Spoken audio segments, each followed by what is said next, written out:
Hey guys, it is Tuesday, so we're going to do a lesson.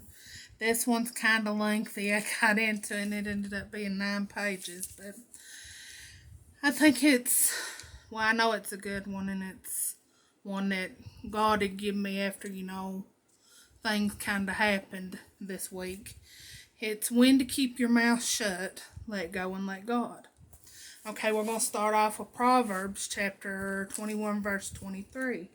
It says, Whoso keepeth his mouth and his tongue keepeth his soul from troubles. And then it gives us 20 different verses we can go to if we're having trouble with 20 different things.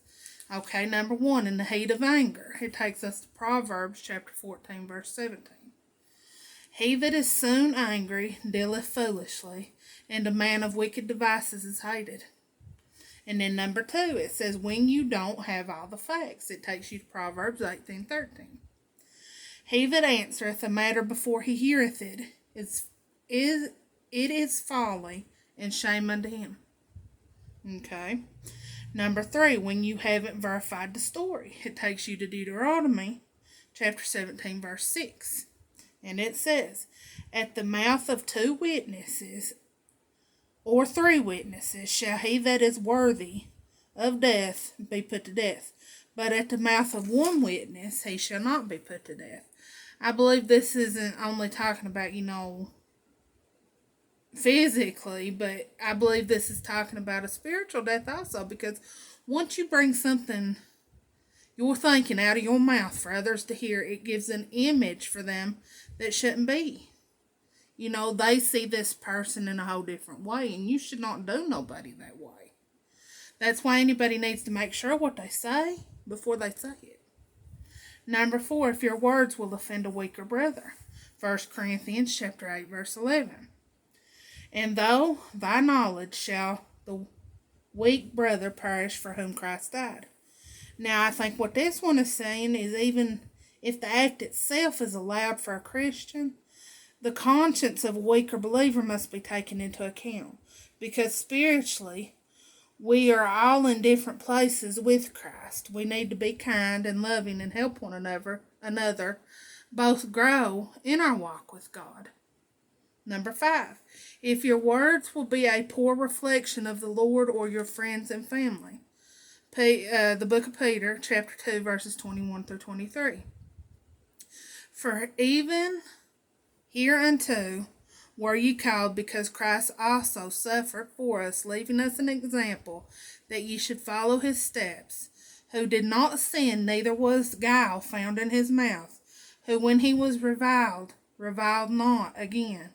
When he suffered, he threatened not, but committed himself to him that judgeth righteously. Number 6, when you are tempted to joke about sin. Proverbs chapter 14, verse 9.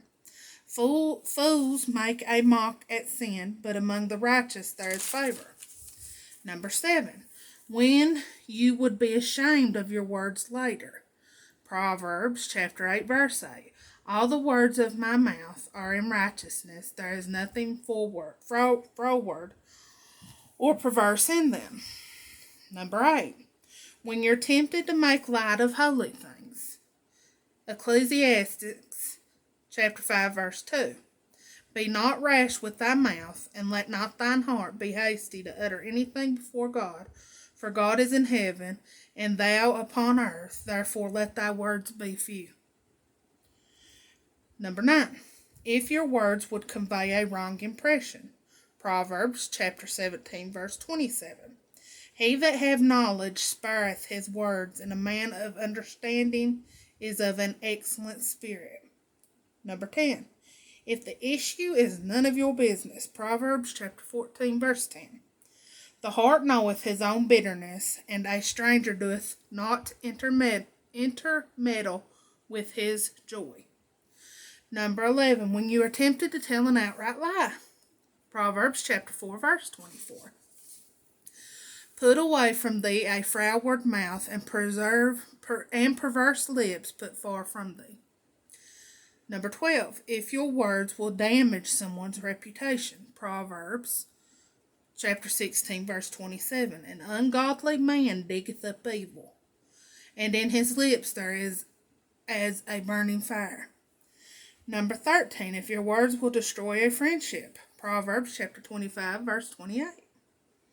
He that have no rule over his own spirit is like a city that is broken down and without walls. Number 14, when you are feeling critical. James chapter 3, verse 9, therewith bless we God, even the Father, and therewith curse we men, which are made after the similitude of God. Number 15, if you can't speak without yelling.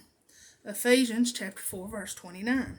Let no corrupt communication proceed out of your mouth, but that which is good to use of edifying, that it may minister grace unto the hearers. Number 16, when it's time to listen. Proverbs chapter 13, verse 1. A wise son heareth his father's instructions, but a scorner heareth not rebuke. Number 17, if you may have to eat your words later. Proverbs chapter 18, verse 21. Death and life are in the power of the tongue, and they that love it shall eat the fruit thereof. Number 18, if you have said it more than one time, then it becomes nagging. Proverbs chapter 19, verse 13. A foolish son is the calamity of his father, and the contentions of a wife are a continual dropping. Contentment within the home must be a cooperative effort. One person can create misery for everyone else.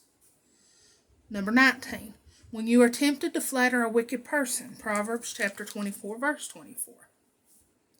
He that saith unto the wicked, thou art righteous, him shall the people curse, nations shall abhor him. Number 20, when you are supposed to be working instead. Proverbs chapter 14, verse 23. In all labor there is profit, but the talk of the lips tendeth only to penury. And in Proverbs chapter 8, verses 6 through 7, it says, herefore I will speak of excellent things, and the opening of my lips shall be right things, for my mouth shall speak truth, and wickedness is an abomination to my lips. And in Matthew chapter 15, verse 11, now this was Jesus talking to the multitude, and he said, and he called the multitude, and said unto them, hear and understand, not that which goeth into the mouth defileth a man, but that which cometh out of the mouth defileth a man. In Matthew chapter 10, verses 12 through 14, and when ye come into a house, it says, salute it. And if the house be worthy, let your peace come upon it. But if it be not worthy, let your peace return to it. And whosoever shall not receive you, nor hear your words when you depart out of that house or city, shake off the dust from your feet. You know, God does not mean for you to put yourself in a situation where you will be mistreated, abused, or cause you harm, or for you to sin. To me, this is saying to leave a place or a situation with the intention that you will never return to it. Basically, our job here is done, is what it's saying. It's time to shake the dust from our feet and move on. You know, I think we all need to keep this list where we can read it. And when you're feeling like you need to speak on or about something or someone, you need to read this list. You need to get your Bible out. You need to go to the book, the chapter, and the verse on each thing. And then after you do that, you need to pray. If you still feel justified in speaking on it, I guess go ahead and speak on it. But let me add that once you put your words out there, there is no erasing them. There's no taking them back. There's no retrieving them. They're there forever with the person or people you said whatever you said to. You know, I give someone this list today. Well, yesterday. It'll be yesterday when this video is uploaded. And it sent them into a rampage. But it would only send you into a rampage like that if you know what you done was wrong. You know what? And I feel like if you have somebody in your life doing you that way, it's time to let them go. You can only strive with the person so long before you say, I am done. And I know I keep saying to lay it at God's feet and don't pick it back up. And I mean every word of that. Let go and let God. I know I can't fight these battles on my own, and thankfully I don't have to. But He does give me the good sense to know when to let something go, give it to Him, and walk away.